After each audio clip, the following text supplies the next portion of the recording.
Okay, paano daw gumawa ng 1x1 or 2x2 photo sa Excel? At paano din i-print?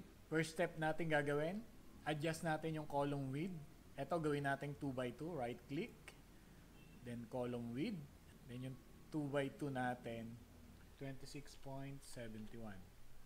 So ito yung 2 inches. Yung row height niya, click, right click, then row height. Then 144. So, ito na yung size ng 2x2 natin. 2x2. So, ito gawin natin 1x1. 1x1 photo. So, adjust natin yung column width ng 1x1 photo. Right click, column width. Then, gawin natin 13. So, itong column width na ito yung size ngayon ng 1x1.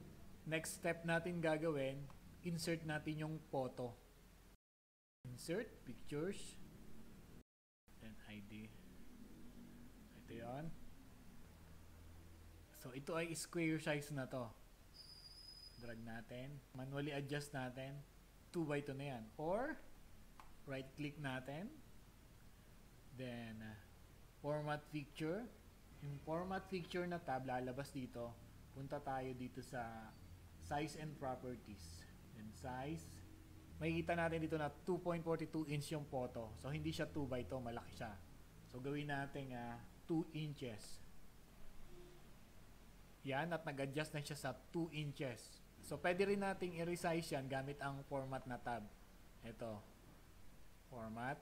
Then, lalabas na dito sa kanan yung size niya. Height at saka width. 2x2 na siya. Okay? So, kasunod natin gawin, copy natin itong photo na to. Hold natin yung control key sa ating keyboard.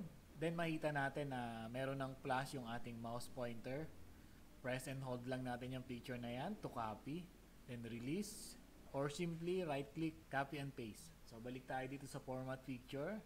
So dapat nakaselect yung picture natin. 2 inches yung kanyang size. Gawin natin 1 inches. At meron na tayong 1 inches na photo. Okay? So copy natin yan. Press and hold control key sa ating keyboard. Then press and drag.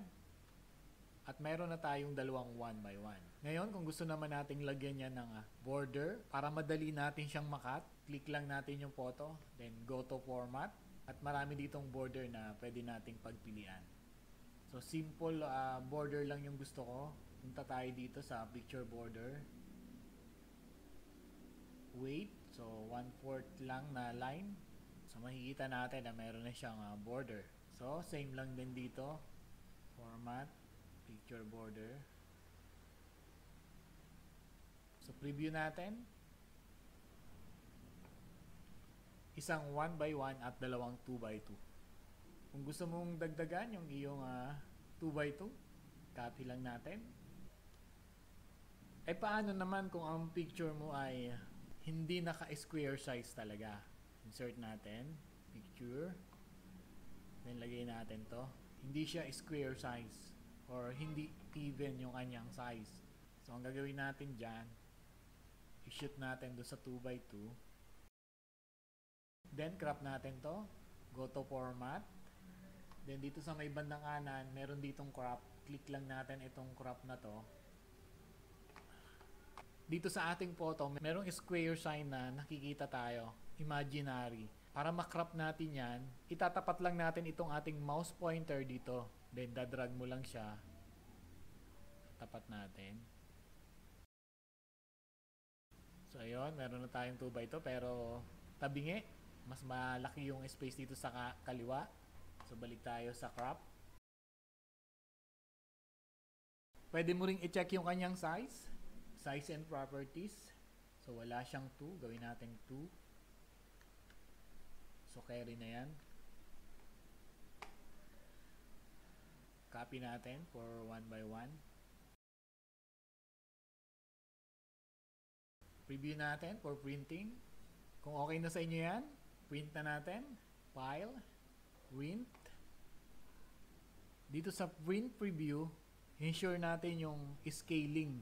Dapat nakaset siya sa no scaling para ma-print natin yung photo at the exact size.